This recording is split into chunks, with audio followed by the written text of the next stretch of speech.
नमो नारायण। जय महाकाल, जय मां बगलामुखी। सभी मेरे दर्शकों का बहुत बहुत स्वागत है। आशा करता हूं आप सभी लोग स्वस्थ होंगे, आपकी आध्यात्मिक उन्नति आगे बढ़ रही होगी। आज के मेरे वीडियो का टॉपिक है, विषय है कि ऐसे संकेत जिससे पता चलता है कि ईश्वर की कृपा आपके ऊपर है, ईश्वर अपनी विशेष दृष्टि आपके ऊपर बनाए हुए है।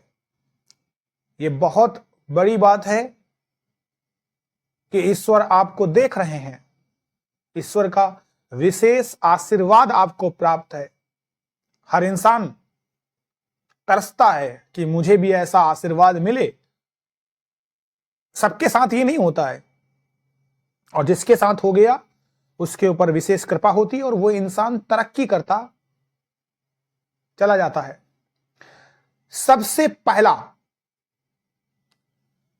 अगर आपको पहले से ही किसी चीज का पूर्व आभास हो जाए, आपको पता चल जाए कि कुछ होने वाला है, ये घटना घटित होने वाली है,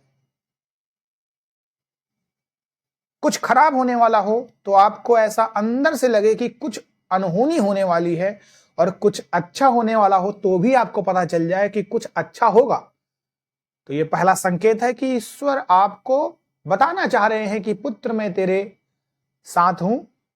या तो तू सतर्क हो जा, या तो तू खुशियां मना।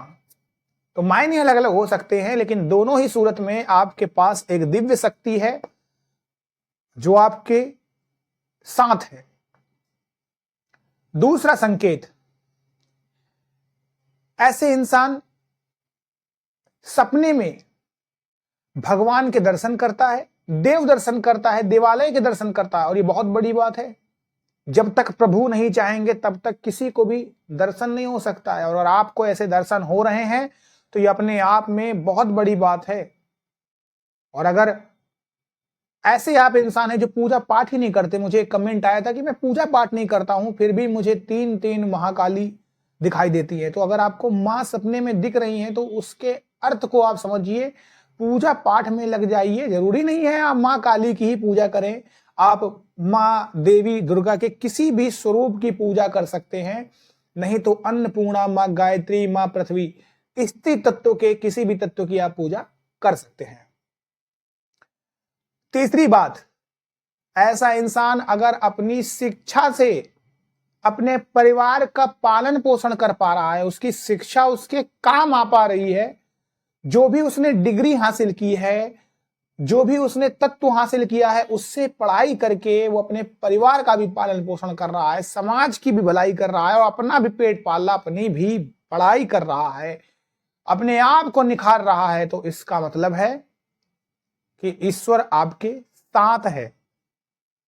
चौथी बात, अगर ऐसे इंसान को किसी भी प्रकार की हेल्थ रिलेटेड प्रॉब्लम नहीं होती है, उसके घर परिवार में कोई दुखी नहीं रहता है, कोई बीमार नहीं रहता है, क्योंकि अगर एक बार बीमारी चालू हुई तो ये पीछा नहीं छोड़ती है। और उनसे पूछिए जो लोग हॉस्पिटल के चक्कर काट रहे हैं, या पर्चे पे पर्चे भर रहे हैं, बिल पे बिल दे रहे हैं, ईश्वर ना करे कि किसी को भी ऐसे दिन देखने पड़े या अदालत के चक्कर लगाने पड़े, क्योंकि ऐसे में जमा पूंजी कब नष्ट हो जाएगी, कब खर्च हो जाएगी, पता भी नहीं चलेगा। तो ये भी बहुत बड़ी बात अपने आप में होती है।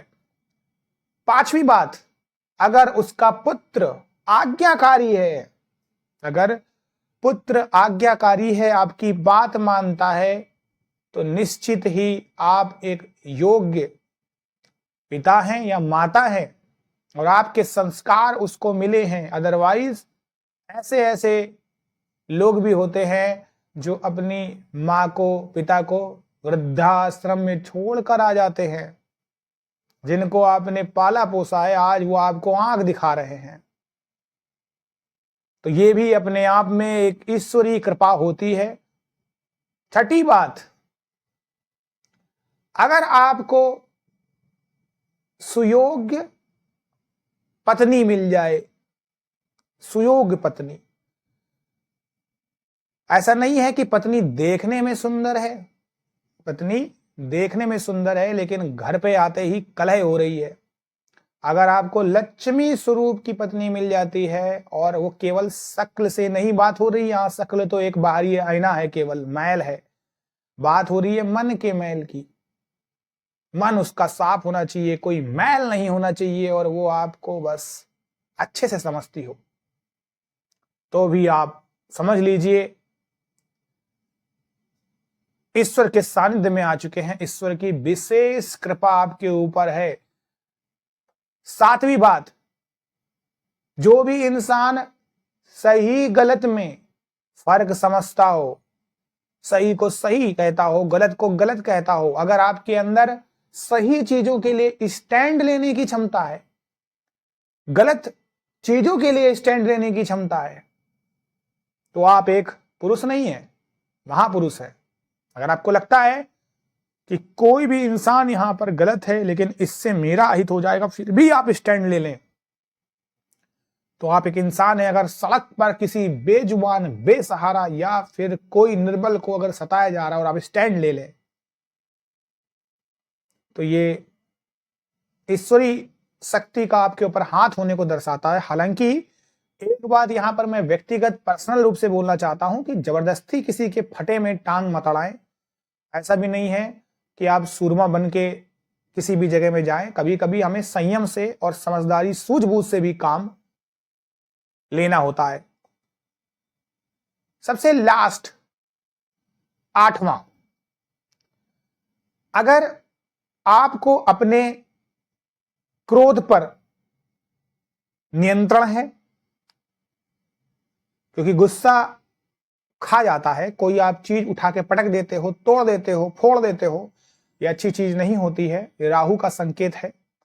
ऐसे में आपकी बुद्धि भ्रष्ट हो जाती है और गुस्से में लिया गया डिसीजन कभी भी सही नहीं होता है। तो ये भी लक्षण है कि ईश्वरी कृपा आपके ऊपर है।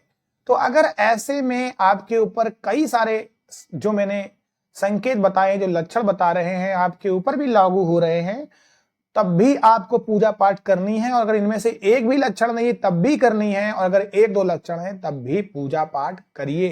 पूजा पाठ कभी भी व्यर्थ नहीं जाती है। आपको पूजा पाठ करने के लिए कोई फैंसी कपड़ों की जरूरत नहीं है, कोई आपको उपकरणों की जरूरत नहीं है, आपको 24 घंटे भी करने की जरूरत नहीं है। दिन भर में कोई भी एक समय, दिन दोपहर का छोड़ के आप कभी भी निकाल लीजिएगा। 15 से 20 मिनट चाहे भले आप करें, लेकिन मन मंत्र पे और ईश्वर पे होना चाहिए। फिर धीरे धीरे आपके ऊपर आशीर्वाद हो जाएगा, आपको शक्तियां भी मिलेंगी, सिद्धियां भी मिलेंगी, आगे भी आप लाइफ में बढ़ते चले जाएंगे। अगर आप पूजा पाठ नहीं करते हैं फिर भी आपको भगवान के दर्शन होते हैं, ये भी बहुत बड़ी बात है। ये संकेत है कि आप भी पूजा पाठ में अपना मन लगाएं। मैं आशा करता हूं आपको मेरा आज का ये वीडियो पसंद आया होगा। अभी तक के वीडियो को सपोर्ट करने के लिए बहुत बहुत धन्यवाद। आगे भी अपना सपोर्ट यूं बनाए रखिएगा। इस वीडियो को ज्यादा से ज्यादा लाइक और शेयर करें, बेल नोटिफिकेशन को भी दबाएं ताकि नेक्स्ट वीडियो का नोटिफिकेशन भी आपको मिलता रहे। अभी के लिए मैं अपने इष्ट श्री हरि नारायण विष्णु से ही कामना करता हूं कि आप सभी लोगों की सभी मनोकामनाएं पूर्ण हो, सभी लोग स्वस्थ रहें, खुश रहें और कोई भी गरीब ना रहे। नमो नारायण। जय महाकाल, जय मां बगलामुखी।